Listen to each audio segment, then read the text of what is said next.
Namaste, namaste, everybody. We have the most remarkable human being sitting before us this day. So now I want to welcome you all, of course, wherever you may be, whatever time zone you're in, but also to welcome this wonderful new brother, Matías. Welcome, welcome, welcome. Let me just give Thank you you. Bless you. Let me give you context for those of you who may not know who this gentleman is, because over the last 10, 12 years, he has become a major speaker on the platform of the human potential movement. So Mateus is a consciousness educator, and many know him as the Rememberer. Matthias was born in August 4th, 1987, yet has accessed many lives before this current life, revealing deep and expansive memories of exploring dimensions beyond the ordinary. This provides Matthias with an integral vision of the nature and essence of the cosmos. Mate's mission is to inform and educate, weaving life from a network of memories that help us all comprehend our authentic sacred origins, our identity, and our destiny. Welcome, Mr. De Stefano. Thank you. So, Thank you for that welcoming. it's my absolute pleasure. So the remembering began very early. I believe it was when we met prior that you told me it was around your 12th year when you began remembering. Yeah, of course, since I was born, I could see and feel other things that were around, but the remembering by itself, it was in between 11, 12 years old. Yeah, that Yeah, was the moment that it all started. Mhm. yeah. So prior to this, you had flashes of intuition, flashes of vision, were bombarded by stimuli, I would imagine. The entire universe was heralding your arrival, and so much stimuli. But presumably around 11, 12, the information began to develop into construct. Mhm. That's Yeah, so? mainly emotions. W- like the emotions brought images and ideas, and all of it was very human related. Actually, at the beginning, it was more about. I would remember the pyramids, but not because I was looking at them, but because I was with my children or with my husband at that time. I was a woman, so. Um, so it was all related to what I was doing with the people around me that made me remember what happened. So for a 12-year-old boy, it was very very overwhelming to not just remember history, but remember so many people and to be there with all those people. Yeah. And yeah, and as I was growing up until I was 15, all the memories were even farther in time or other planets or other dimensions. So it was more and more and more Wow. every day. Mm. Wow. And to create perspective, maybe it would be useful to give us an impression about, for example, the most extraordinary image that beset you, and that was absolutely fundamental in your knowing. So that was most extraordinary, and that was actually, although it was preternatural, it was actually really quite ordinary. I think that when I was 15, the most extraordinary thing that happened was that I was laying down in my bed, and suddenly I was I felt that I was sleeping, but actually I was not sleeping, and the whole roof came to me like it was falling apart in a very energetical way, and suddenly just one eye, a sphere of an eye, started to appear from it, and everything around the eye started to twist like a galaxy, and and as the eye was getting closer, I couldn't move, and so when the pupil of the eye touched my third eye, it was like a whole sound of when you hit a gong, Yeah. and in that moment that hit the gong, I could see particles and all the structures of the universe, and it was like, I don't know how long I was in that situation, but that's the exact moment when I felt the dimensions, the creation, the loss of the universe, all the information that many years after I started to share, to teach, to help people understand. All of that was in just those minutes Yeah. uh, of an extraordinary memory that it became part of me. Yeah. Um, so I remember that when I woke up, I was hitting my head against the wall, and I Oh, was really? crawling on the floor because I couldn't stand it in my body, and Mm. yeah, I felt that I was breaking apart. Like every part of me was like breaking into different dimensions, and I couldn't hold myself. Like, what is Matías in that moment? Mm. So I believe it was like kind of a buffet ceremony without having anything. So it Mm. was Mm. like a whole opening in 1 second. Yeah, maybe 15 minutes of the whole thing. I mean, just extraordinary as a phenomenon. Many, perhaps there are people listening that have had similar experiences and will be warmed by how you describe it. And my next question, which you've already answered, was how did a 15-year-old process this? And of course, your physicality, your neurology was obviously Mhm. reacting to the fact that your cells were literally being separated Yeah, by huge transfusions of light. And yeah. the images that were there. And yet, when you go into the very center of the story, as it were, the experience is a better way of putting it. What do you feel was the intelligence that was speaking to you? What do I feel? What? What was the intelligence that was speaking to you? It didn't speak with any voice. It was Yeah, presence. It I was mean in. Yeah. The metaphorically, rather than literally. yeah. It was like infinite presence. It was like the feeling that no matter what I was looking at, this presence was very firm and stable there, and I felt that this being was this intelligence was like a like a spider web, Mm, actually. So it doesn't matter where you you move one string, it resounds everywhere, like if it's happening right there. mm, So um so he gave me a name in that moment, but actually the name that I felt is this gong that sounded in my head. So it introduced itself with that, which was um for me now I say it gun, but actually was like like that. So so so I summarize it in Gun for friends. So yeah, and and and now lately I've been calling it the weaver because that's how I felt it. It's a consciousness that is weaving dimensions, that is weaving realities, and and and he's only present there, like observing the vibrations of it. So I was as I tapped into that consciousness, I was everywhere, and I couldn't understand the story into beginning or future. It was impossible to distinguish anything.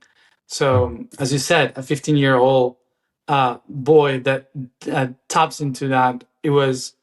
I thought I was of course going crazy, and I even asked my mom to take me to the psychiatrist or something, because because for the next days I couldn't relate to anything. I forgot how to open a door.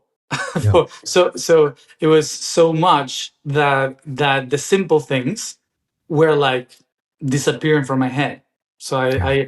I sometimes I forgot how to speak Spanish, or I don't know, or yeah, or to understand the colors or whatever was around me. So for like a year I've been struggling with coming back to, okay, I have a body, I have, yeah, it was very complicated to tap in Extraordinary. that consciousness. And as you share, I mean, what an extraordinary experience. I had something very similar, but not as profoundly vast as that. And 15 was when I first went to Egypt on a Mm-hmm. bonding exercise with my dad, who I had a complicated relationship with, who simply didn't understand the supernatural aspects of Yeah. of what I was sharing. Although I was very diluted into, and I mean, well, actually, that's an angel. Da, da, da, da. Yeah. A friend of his just happened to be there, coincidentally, who was one of the most profound French scholars in the esoteric arts. And he took me. My father came back to the United Kingdom, where we lived, of course, at that time. And Jacques took me all the way down the Nile, starting off, of course, by going into the Great Pyramid. And in the Great Pyramid, in the King's Chamber, there was nobody there. I mean, this was in the 60s. This was a long time ago. So it must have been, what, 60, late 60s, 66, 67. And that's when Thoth came to me and I fainted. The whole of my consciousness Yeah. was, as it were, torn apart. So I completely understand what you're talking about. It's very interesting, isn't it? Because we're taken beyond these dimensions into multi-perceptuality, into multi-dimensionality. And Yeah. we need time in the density of our bodies to absorb what the light is doing in our cells, in the subatomic structure Yeah. of our being. So what an extraordinary gift for you. What an initiation, as bewildering as it might have been for your 15-year-oldness. And Yeah. of It course, this is was. a time when this chakra is really beginning to open. Yeah, Um, what I perceived was like if the center of the brain became like a Wi-Fi antenna, yeah, and yeah. shifting the perception of everything that was happening inside my brain, and how I perceived the light, how I perceived the shapes, the structures, the every one of the five senses. I Mm, usually say that we are we tend to believe that when we tap into another dimension, it's like you are going to layers of heaven, yes. and that's a way that the ancients used to have to explain it, because it was difficult to put it in words. So they had to explain it with things that they had around, which was kingdoms. So you have the kingdom of this, the kingdom of that, and the realms of this. But actually, it's because they were living like that. Today, we would say, I don't know, the democracy of that, or the republic of whatever. So we could explain in different ways. Of course, with science, we have better ways to explain today what is a realm. Is actually a level of vibration. So wavelength of light. So. But what I felt, inside was how these five senses that we have, they exponentially go into another level. So the same touch, or the same sight, or the same hearing, it goes like amplifying, and when all the brain is kind of working like a whole satellite to receive more signals from the everything. It's not that you are um, uh, receiving something that is not possible to touch. Like I mean, for example, it kind of makes you feel that you can perceive the ultraviolet, Mm, or to feel frequencies that you are usually not able to hear, because our bodies are not designed for that. So mm, you can hear frequencies that sounds like languages mm, of beings that are speaking, that we don't usually hear their voices, like the trees, for example. mm, So now, of course, with technology, you can tap in and you can hear the different ticks and vibrations that are emitting, that the trees are emitting. But when you tap yourself with your brain, suddenly you hear them speak, and they don't speak English or Spanish. They just speak frequencies and pulses. So you can understand what they are saying, kind of, and you translate it into human language. So mm. so I think that what is overwhelming is that we try to find an explanation for Yeah, everything, yeah. and if it doesn't match with our previous experience, so it's very complicated Yes. to actually. So we say, oh, it's from another realm, another dimension, but actually it's Yeah. ourselves expanding the way we perceive with the five senses. Yes. Yeah. And of course, Christ, the Christos, Yeshua, said, "In my Father's kingdom there are many mansions." That's what Hmm. I'm reminded of. And we can look at that as being a literal construct of a big house or a mansion. But actually, I believe he was talking about multidimensionality. Yeah. Um, Yeah. Totally. so many. Thank you. Such rich sharing. I have so many questions, and you can see me smiling and nodding because so much sharing. The experience that I spoke in a very limited way about meeting Thoth was preceded by Ptah coming in, and Hmm. this extraordinary sound where weight, space, and time were completely diluted into this fast moving tunnel of light, Yeah. which was just extraordinary. And of course, he wasn't in form. It was actually through sensation that I was actually able to make holographically an Yeah. understanding, rather through my limited understanding of a 15-year-old, I saw a hologram before me. And then the master came through. But when the master came through, it was this huge gong-like sound, Yeah. a mix of that, and also it was rather like the seraphic chorus of very, very deep voices, almost like a Russian male voice choir singing the Om. Yeah. Om. And it was on one single out breath. However, Mhm. fascinating, fascinating. So this was a huge initiation for you. Mhm. Did you become aware of your team around you in spirit after that initiation? I actually knew them before. You Like, did.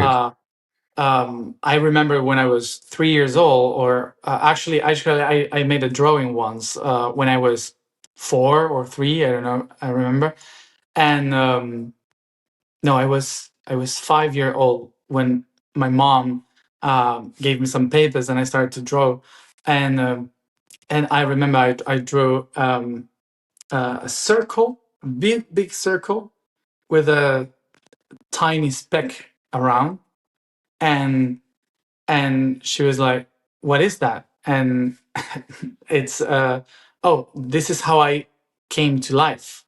So I remember the ovolus, and then I drew myself coming out of my mom, and drew many faces around Mm. that I remember Mm. welcome me, welcoming me to the world. Yeah. And so I used to describe, as I was 3 years old, that the beings that were there observing me, sometimes Mm. not speaking, Mm. but their faces observing me in a very maternal way. Mm. And so since I was 4 till I was 7, Mm. these little creatures and beings were all the time explaining me about nature, about humanity, emotions, and so on. So all of that happened before I started to remember. So they used to say, when you will remember, use this that I'm teaching you now. Mm. So they helped me to stand everything that would happen in the moment that I remember. Mm. So Mm. yeah, but it was all like a game, like kids playing.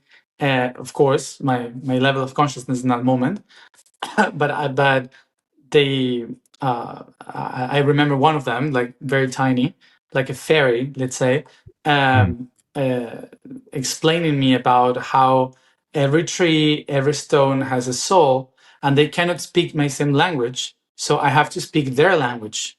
Mm. So if I want to communicate, I have to learn how to sit like a rock. I need to learn how to move like a tree. So it was teaching me about the communication with the other realms, so I could understand them when I start to hear them. So it was for me, all this team that I call my team in other realms. They they used to tell me that I I said to them, "Don't let me fail this time." So if I go to the wrong direction a little bit for 1 degree, just bring it all in and hit me back to the center. Mm. And so they always remind me that, and that they were here because they were preparing me so I don't get crazy or I don't go somewhere else that I'm not supposed to go, and that how every dark thing or bad thing that would happen in my life was actually an adjustment for something else. So it was um, like a teamwork for me, and it started to be more like a teamwork. For example, there was one day that they told me, you have to leave to Europe. You have to go to Europe soon, because there's a task that you have to accomplish there. And I was like, okay, but I don't have money to pay my ticket. So you pay my ticket and I will go. So I put my body, I put everything, I put my face, but I don't have the money to pay my ticket. So find a way and bring it to me. And one day after, someone called me from my hometown in Argentina and told me, you are the only one in this town that speaks Catalan, which is the language from Barcelona. So we want for you to represent us there. So can we pay you the ticket for you to go there to a conference? And I was like, sure. so so that's my team. I used to say that. That's Okay. why I usually like, some people say, why are you here? What are you doing there? And how Matthias does to pay for the things that he's doing or living as he lives. And I was like, I'm barely paying most of the things. it's it's very common to me. Well, thereby hangs a huge story for us all, because you have implicit belief, faith, and trust that this is the way that it will be, because after all, you know that you're a refraction of light from the abundance of the source. Mm-hmm. And yet, many of us are traumatized in not fully comprehending that through all Mm-hmm. of the really challenging circumstances, and that we haven't made the transition. So the fact that you bring forth the information, but also the wonderful lightness, joy, playfulness, humor, and intelligence that you bring forth reassures in the most extraordinary way. Um, so, how fascinating. I've never met anybody before that had such a parallel experience, because the beings of light, there were three angels around me, unquestionably, right from the word go, from me lying in the cot and looking up into the light. But as Yeah. I began to grow as a human, as opposed to a thing, the elemental kingdom looked after me. So the fairies and the leprechauns and the gnomes and the dryads in the trees were all talking to me, as they still do. Unfortunately, I had a grandfather who was a farmer, Mm-hmm. a man of the soil, of great truth and great sincerity. And he would wake me whenever we stayed in the farmhouse at 5 o'clock in the morning, put me on his shoulder as a 4 or 5 year old, and take me off into the fields and show me the fairy rings. Ah, And he would sing to the fairies, and the fairies would come. He spoke a language which is slightly rather like the elf language that we hear in Lord of the Rings. It was quite uh-huh. extraordinary. Anyway, so I have many stories So about fun. that. But how wonderful, because they were actually your team, or these particular beings within your team were able to caress your being internally, externally, with their wisdom, with their intelligence, with their energetic frequencies, so that you, as you said, would remain sane as you were going through this extraordinary experience.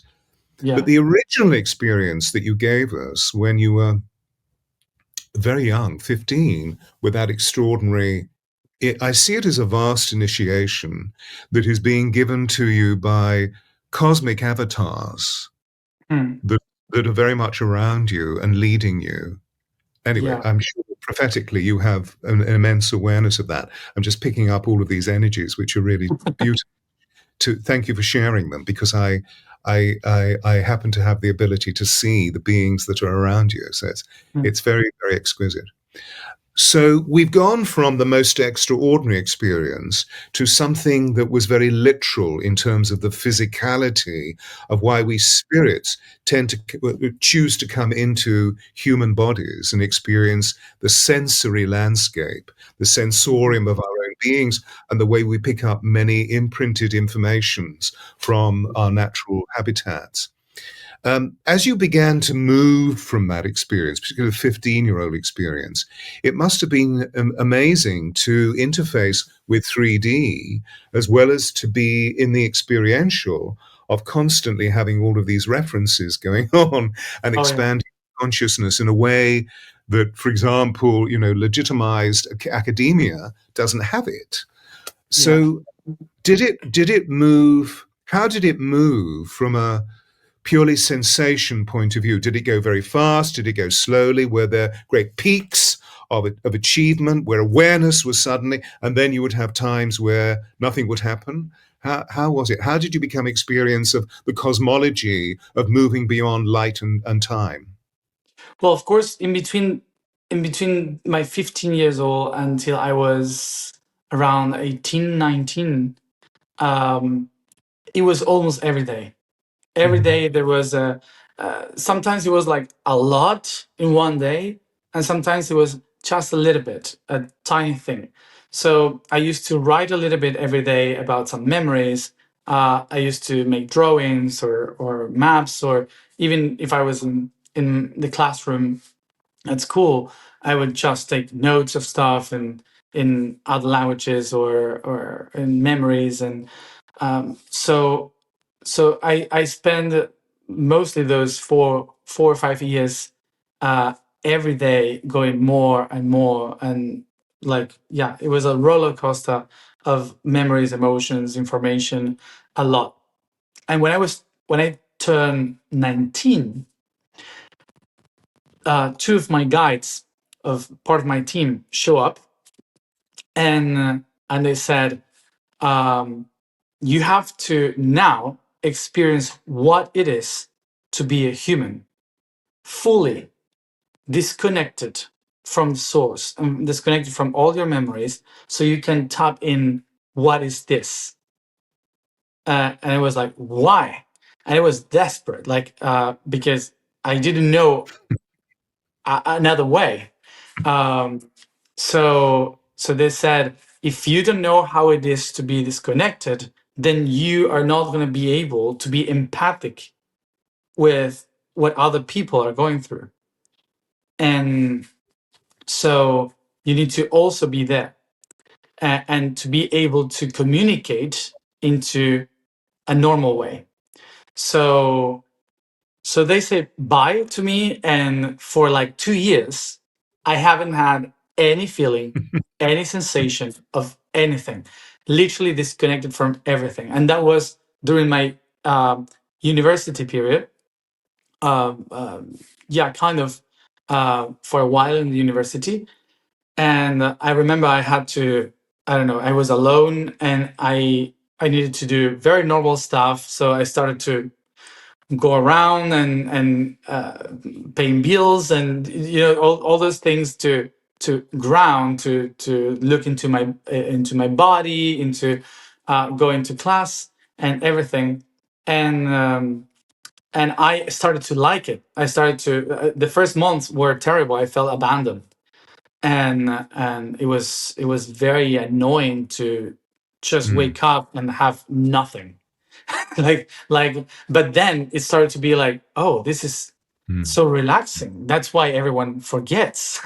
So that's it's a mechanism of survival, actually, because you can enjoy simple things. You can enjoy um uh, yeah, like the silly things of life. So it was like, so I started to enjoy it. I started to like it. And two years after that, I was sitting in a classroom in sociology, and one of my guides show up and said, "It's time." I was like, Time for what?" And so I said, "It's the moment to be reconnected, because soon many things will happen, and you have to be ready for them." with it. So you were learning a 3D language. I was learning on how to communicate with normally with people, to make friends, to understand how it is to take care of yourself in this reality, and have, yeah, a normal life. Yeah. So but also to go through the struggles of, I cannot tap in, I cannot Yeah. connect Well, to it must anything. have been so frustrating, because suddenly all of Mhm. that extraordinary, I see it as an immense gift, a Yeah, supernatural gift of, yeah, yeah, of constantly and being in touch was not there. totally. And was this in Argentina? Yeah, this was in Argentina. Yeah, and I feel that that happened to many kids or young people, that eventually they disconnect and they don't know how to come back to it, so they stop believing in it, or Yeah, they just say, "Must have been children thing," yeah, and so we stop it and we start to just concentrate in this box here, right, and that's it. And so and somehow you start to kind of enjoy not being connected to anything, and just to do the normal thing. right. And when it cut, I was when the communication was cut, I was saying that I was in sociology class in the university, and having a normal class and anything, and suddenly one of my guides show up and Ah, says, "Okay, it's time." And I was like, uh, "Time for what?" And said, "Your practice has been over. So you have to get ready for the next stage and everything that is happening now." And I said, "But I still have like 3 years more of university. Like, I have to have a title. I have to, to get there." And and they were like, "No, you don't need that. Like, you don't need a title." And I was like, "But how people would believe or will call me, or will how can I explain this if I am not, I don't know, doctor in something or licensed in whatever?" And they said, "No, you don't need that. The only thing that you needed here is to practice how it was, how it is to work for that, how it is to do it. But all your mission will start in a few weeks, to in a different way. So if you are not there for the alignment of what is happening, you're going to lose time because you have to wait another 6 years." And it was like, and I started to fight with them, like, "No, I'm staying in the university, I'm finishing this, and no, no, no, no, no." And it was a whole situation until they basically destroyed me, right, right. because that's why I told them, like, "Bring me back, no matter how." So so so I remember that next day I was very present in the class, even sharing with the teacher and everything. And suddenly I woke up on the floor, and Mm, everyone in a circle observing what was happening, and mm. an ambulance outside the classroom, and the psychiatrist from the mental hospital that was there to pick me up, because it was like speaking in languages and making drawings of pyramids and stuff in the floor. And um and yeah, so that was like for a month of us fighting, like, "No, I'm staying, no, you have to go, no," and so on, until I finally surrendered. So and and yeah, well, And now I'm here. so during that transition, because again, we're getting this very clear perspective of the completely holistic nature of the way that spirit works within these dimensions of experience, within these human bodies that we have. During that experience, the, the so-called psychotic experience, do you know how long you were in an altered state of consciousness, conveying to everybody about the geometry of the pyramids? I no, I think it was not that long, but maybe 20, 30 minutes. That's still Uh, quite. oh well, it might be long. I It's did still not. quite lovely, isn't it? Because I mean, you're always obviously completely looked after, physically, emotionally, mentally, and spiritually, completely looked after. But at the same time, in terms of interfacing with 3D, that sort of experience is very unusual. You know, it's like, for example, or during the early stages of me training young actors, that because there were the tensions that they held in their body through all of the very deep breath work that I would do, Hmm. and moving into sound, that they would often faint and go into seizure. And of course, Hmm. everybody would be panicking. Yeah.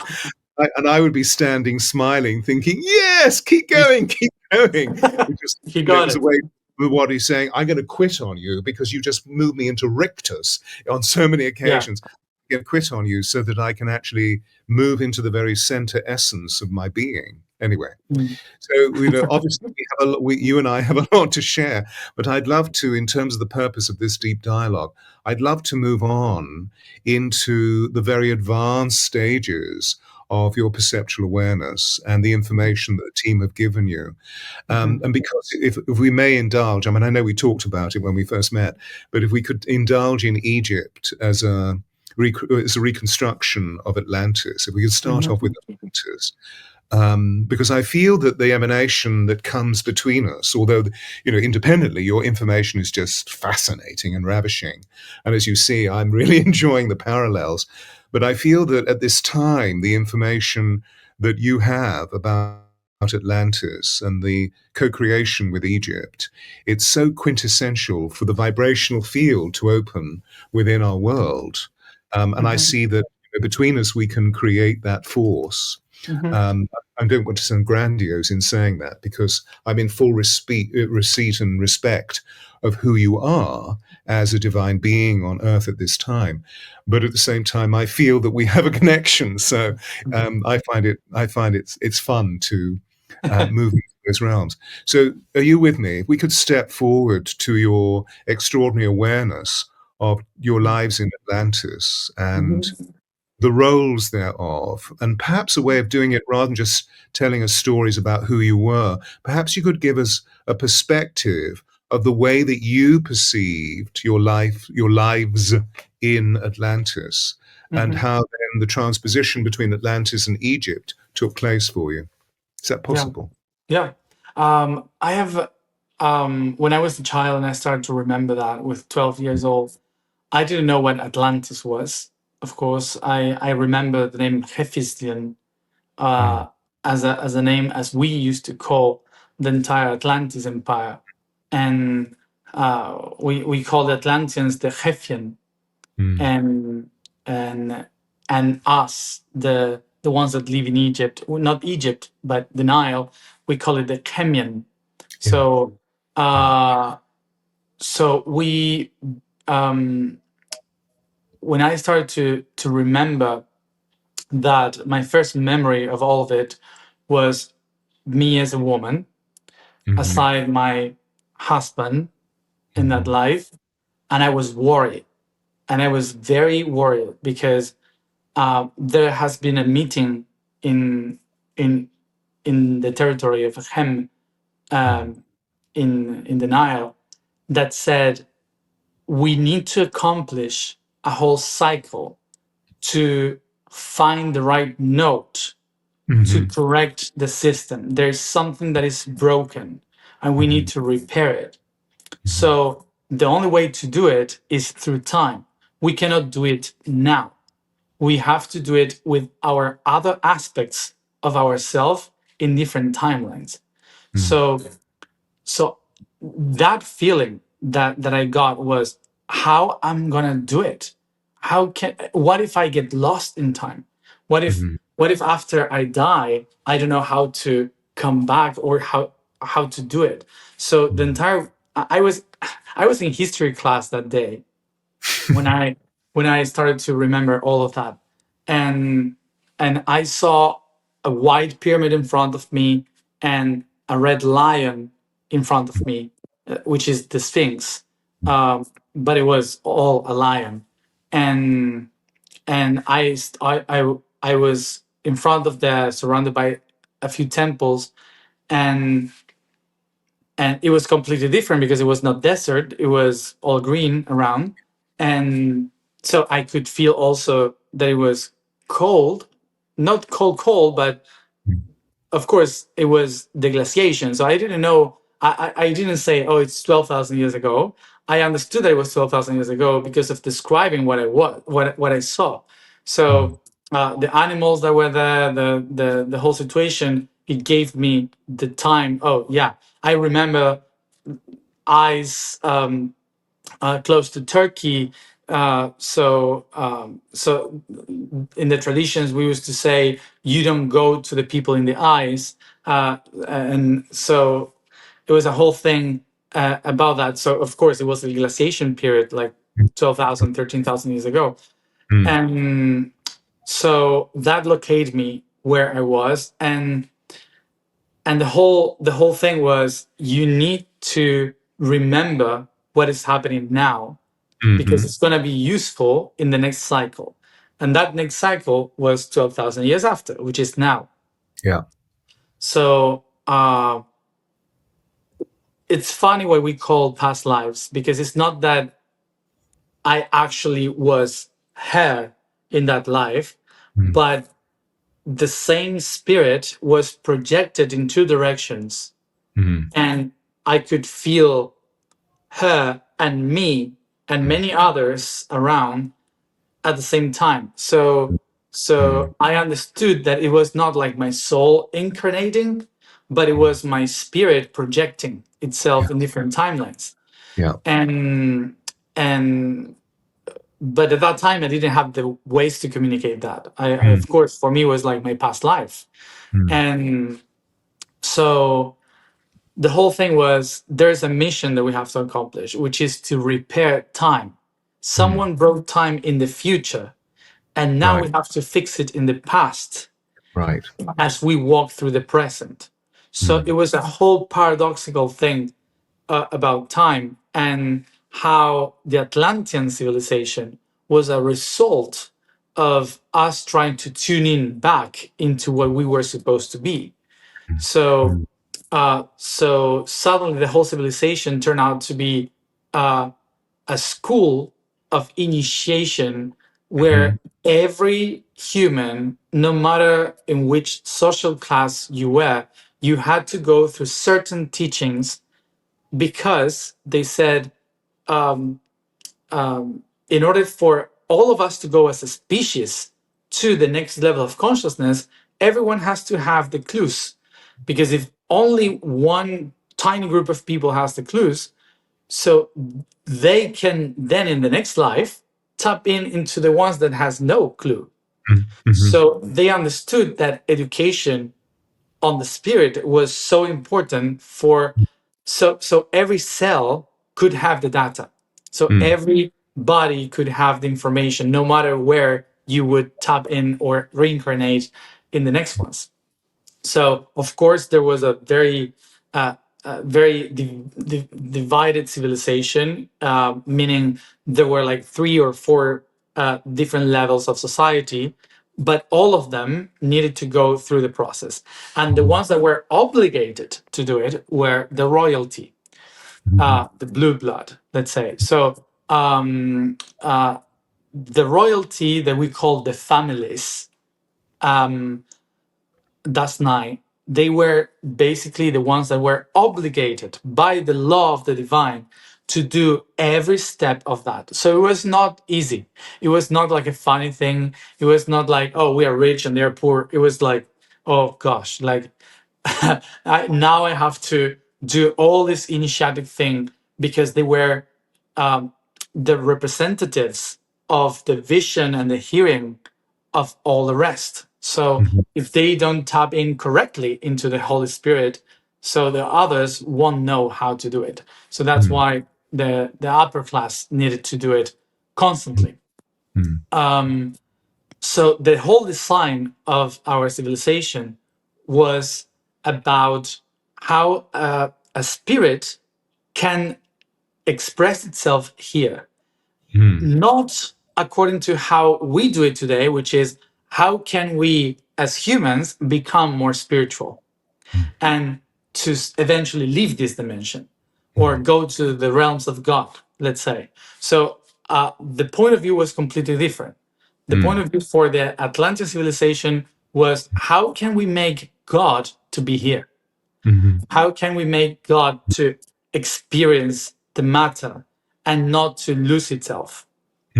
So the whole thing was about enjoying.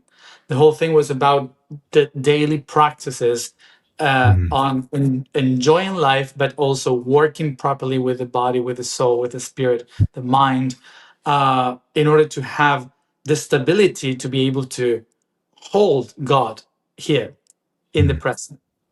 And one of the reasons was because we kind of felt that something was off in our system, that we got away from what we were supposed to do. So instead of saying, oh, this is all a mess, so we have to escape and go back to God, they said, how can we bring it back so we could all be tuned again and we can correct the course? Yeah. So that's what all the temples were about. The pyramids were about. It was all about describing building structures that could work like a machine that would download the divine here. Yeah. And so the upper class would go inside the temples and the pyramids to download that, and then they would walk out of it with the presence of God. And that's why we believe there were many gods. Yes. And that's why we related people with gods like Isis, Osiris. They were actually concepts, but they were priests and priestesses or upper class society that they tune in into the Holy Mother or into the Holy Father or whatever, and they walked out representing that information. So everyone understood, oh, they did it, so we have to practice on how to hold that energy. And so the whole civilization was about bringing back everything to the right cycle. That's why we had so many calendars related to the moon, to the sun, to Sirius, to Venus. So we were trying to find out how to transcend through time by correcting time all the time. And fascinating, absolutely fascinating. Have you written this, or you're speaking it a lot? I I usually speak it more than yeah Okay, than writing. because it has to be lived in the moment through sound, rather Mhm. than concretized through the printed word, because it's going back into the original vibration. I'd love to pick up the theme that you uttered earlier about the fact that the note was out of order, the note was disharmonic, and also, if we may, to concentrate on the high adepts, what you were referring to as being the royal families. As we know, the word hierarchy from the Greek means the rule of the sacred, Mhm. which of course has been completely altered by our contemporary understanding, particularly since the end of the 19th century, and the Yeah. corruptions that have taken place through our societies. But actually, we're talking about adepts that were initiated on countless occasions into these beautiful rituals using Mhm. prayer, meditation, sound, all sorts of extraordinary experiences that we could can just talk for about 4 hours enumerating what those experiences. Yeah. But I'd love to bring in the substance of the fact, as you began speaking, of the extraordinary beauty, grace, love, wisdom, Mm. passion, empathy of the divine, of Mhm. moving into the exalted orders of the divine, and how we need to, as lowly humans, humble humans, we need to become aware of Mhm. this extraordinary gymnastic journey back into that feeling is the language of the soul, rather Mhm. than being consumed by the technology, consumed by the cerebralization that is Mhm. actually, as you started, it's this extraordinary sensual, Yeah. sensory experience of what Yeah. this intercommunication is all about. Does that? I'm sure you're picking me up psychically, so you can see where I'm asking this. It's Yeah. interesting What? because you speak, there are many questions that I want to ask you, and as soon as I think them, you speak them. Yeah, I that's don't. true. um, there's uh, there I think that today one of the reasons why there's so much misunderstanding on on how to actually connect with that information and to respect the grace and the love and that hierarchy, um, is basically because the people that was in charge of that hierarchy, there was a moment that they also disconnected Mm, because of conflicts, because of the mm, periods of the stars. So they disconnected. So they started to, because they lost the inner power, uh, they started to control. mhm, So I would put it in I think it's simple way. Imagine that you have a queen bee with in a beehive, and all the other bees know their purpose without no one telling what to do, because the queen bee knows who she is. mhm, So because knowing who she is, the vibration gives them the tasks, gives everybody the recognition. Oh, I am good for this, to serve the hive. So I'm not serving the queen, I'm serving the vibration that she emits just by vibrating and generating energy. Okay, so that's how a beehive works. So all the bees are gonna look for flowers according to the vibration that the queen is sending to them. So it's fascinating. It's amazing how it works. So what happens if the queen bee forgets how to vibrate? And it cannot receive the vibration from the whole. It's out of tune. What happens if it's out of tune? So all the beehive will be out of tune. So all the bees won't know what exactly to do. So they were asked to the queen, what should I do? And the queen would say, well, I think you should do this and you should do that and you serve me. So it starts to control mhm, the hive because no one knows what to do. Not because no one knows, but because she doesn't know.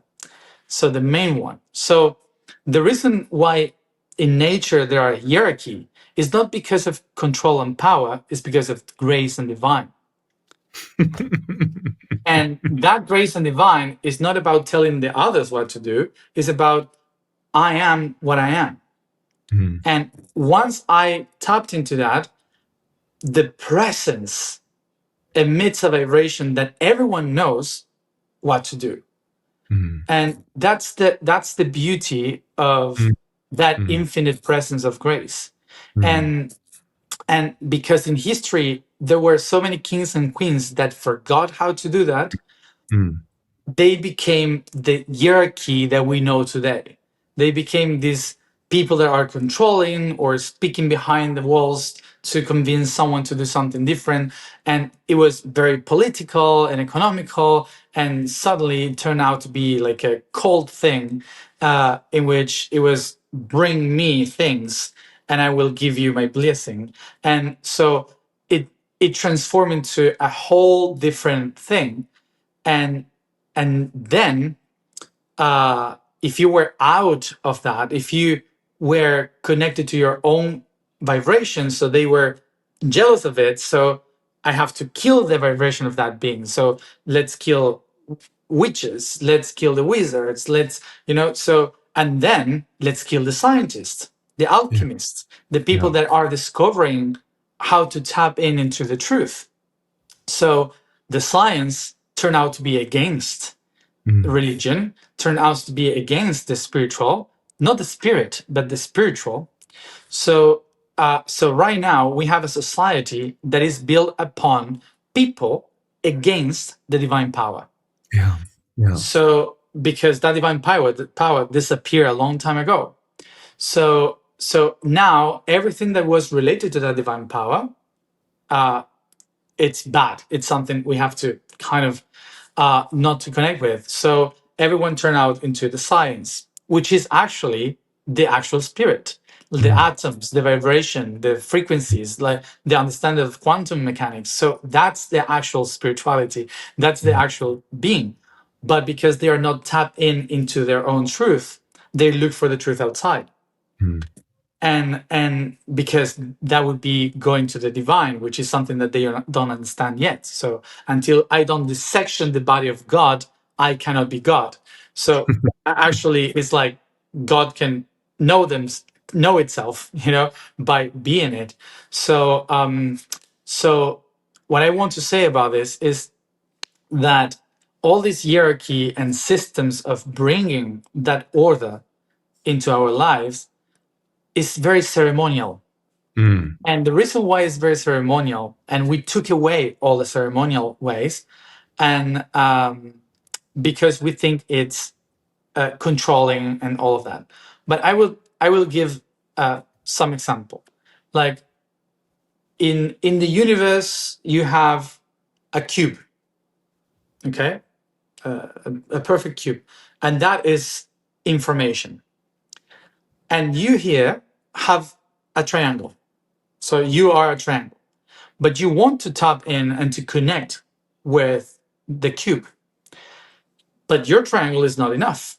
You have to do a lot of work in order to make the triangle into a square and then multiply the square into 6 faces until you shape it. So that will take lives, months, a lot of work, study, until you transform your tiny triangle into a cube.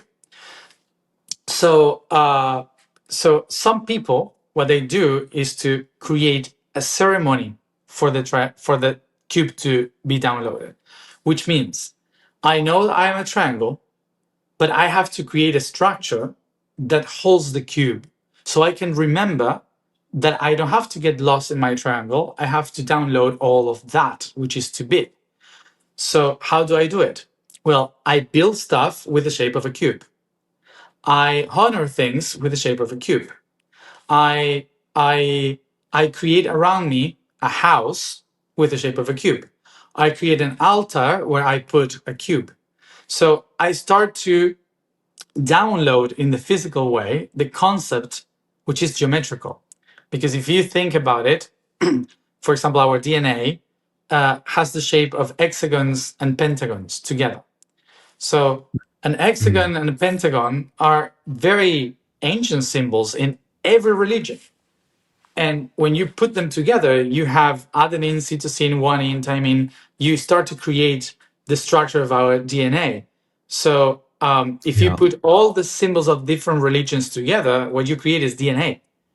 But because everyone thinks like, no, the thymine is more important than the guanine, so you cannot create a human being if those four are fighting each other.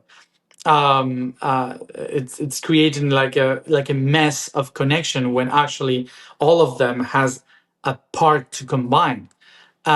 So a ceremonial thing would be to honor that pentagon, that hexagon, and try to find the ways to, with grace, to put them together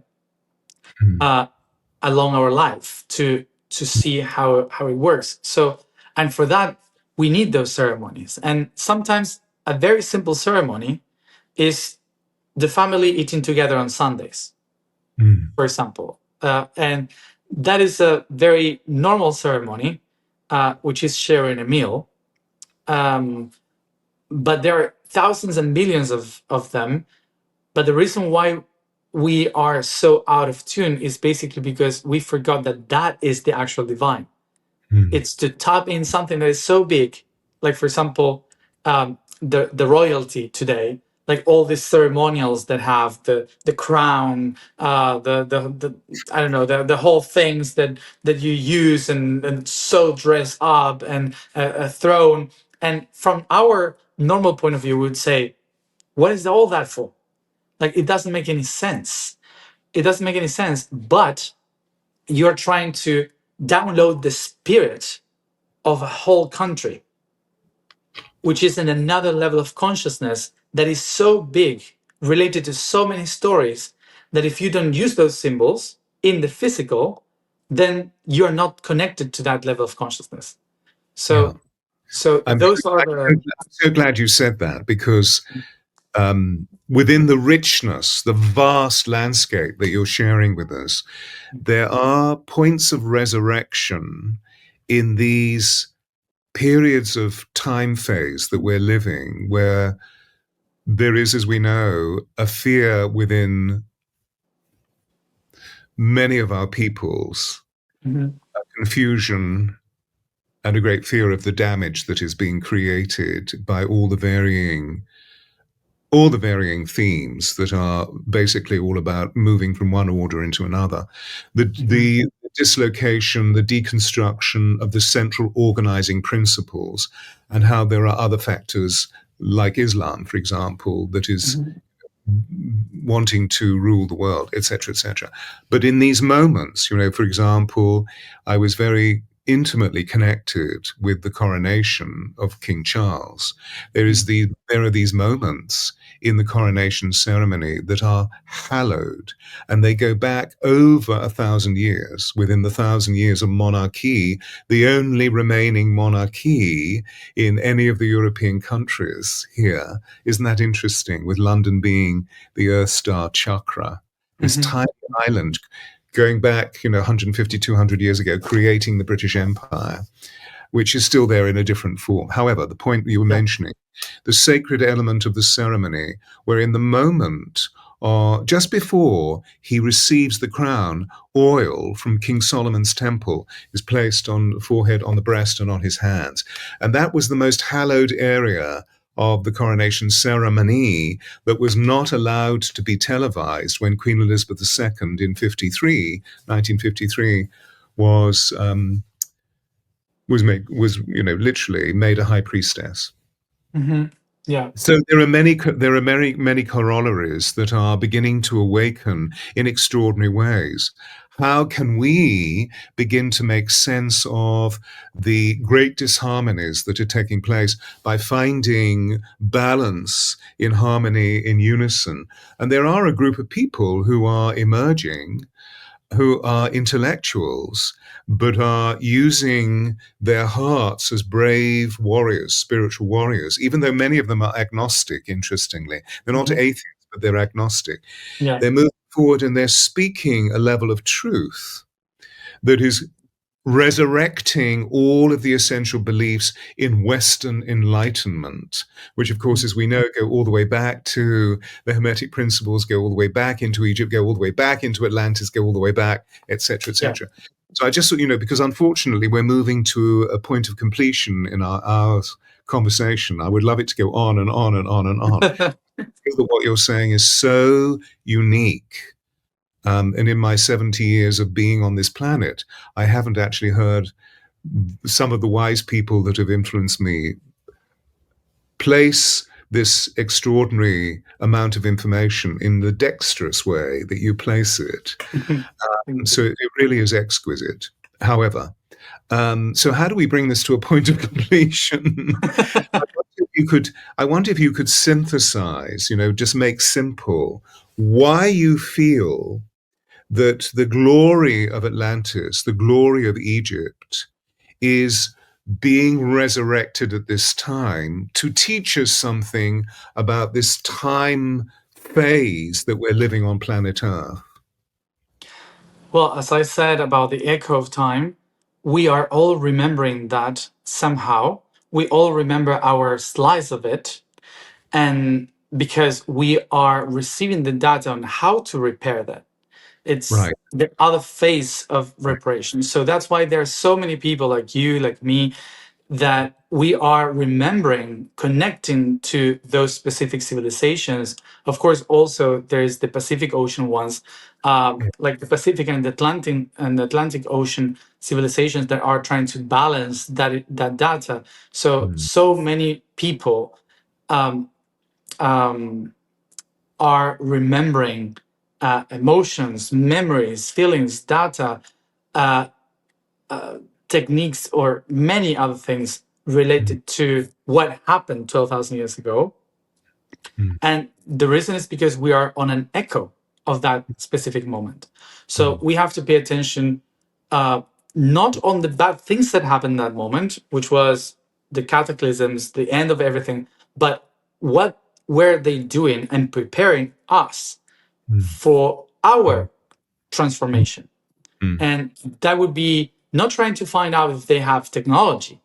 The technology in that time was us, was mm, the human body with the stone, with the plants, and we converge all of it together, not thinking that they had a technology outside and they were clever and intelligent. That's our point of view.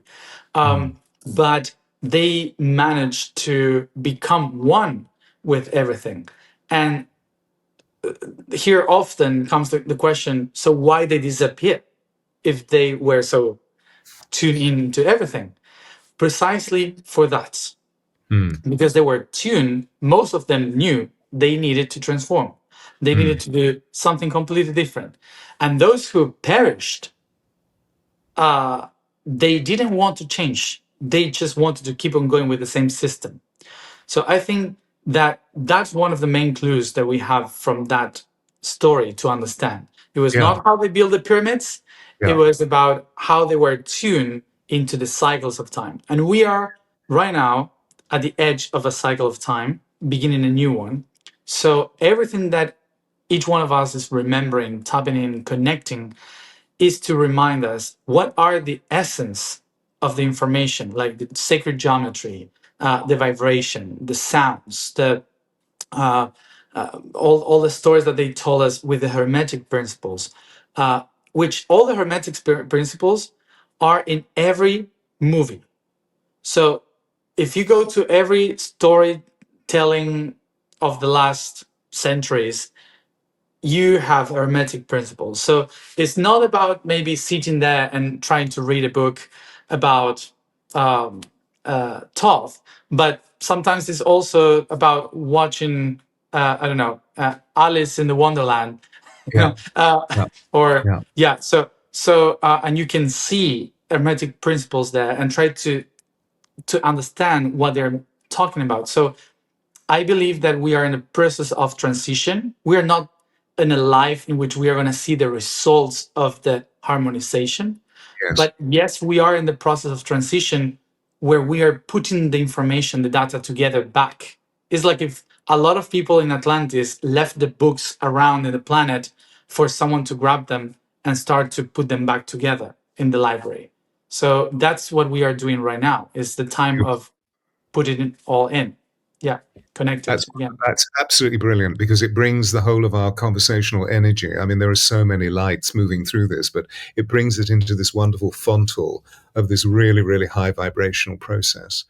Yeah. And therefore, you gave an intimation of it that thinking back, many people are feeling the echo of Atlantis, but they're just exploring it from a traumatic point of view. And Exactly. that actually, if we can keep the awareness of the fact that the priests and the priestesses knew what was taking place, Mhm. and therefore they were able to lift the vibration. And so, okay, so landmass sank to the ocean floor, whatever it did. Yeah. Geology shifted, axis shifted.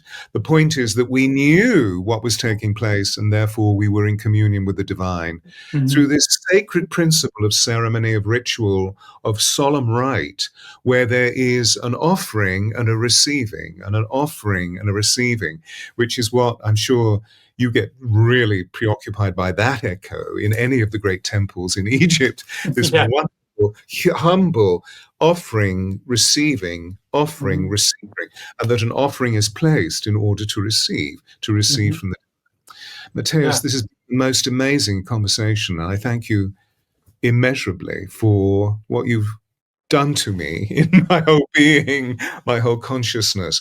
Also, as a time of remembering the echo and Mhm. moving within the echo, so that remembering then translates into another force where Mhm. we just feel ourselves to be at one with the echo, and therefore we go back to the original alpha note.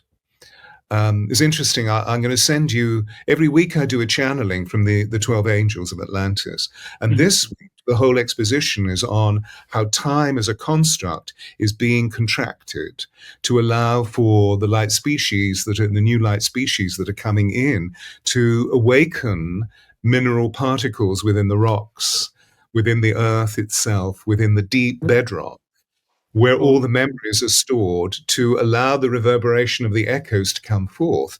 And then time will move into a multidimensional experience of other perceptuality. Mm. Fascinating. I would So love for us to reconnect, maybe in 3 months, 4 months, 5 months, sure, to of reconnect course. if we may, and pick up from this moment and take it. That would be absolutely fascinating. Totally, Uh, yeah, of course. on behalf of all the people listening in, this is not live, obviously, this is a recording, but when they do listen in, from my deep, deep part of my heart and the very core of my soul, the pith of my soul, I want to say thank you to you for being who you are and bringing us these memories. And this sounding of the note of the echo is absolutely exquisite. So thank Thank you. you. Thank you. Thank you And for all for the space in your work too. Oh, bless you, darling. All of the people listening in, there will of course be a website connection to Matthias, so that you can see his wonderful. Oh, there it is. It will actually be there for you. And if you haven't already tuned into theangelsofatlantis.com, go there, because you'll see we're doing some very exciting things with the angels, who again are allowing us to remember in the way that Matthias has been speaking to us. So bless you for being here. Matthias, would you just stay where you are for a moment while we close down? Because I'd love to say a Yeah, few sure. things personally. Thank you. Ryan, so thank you very much.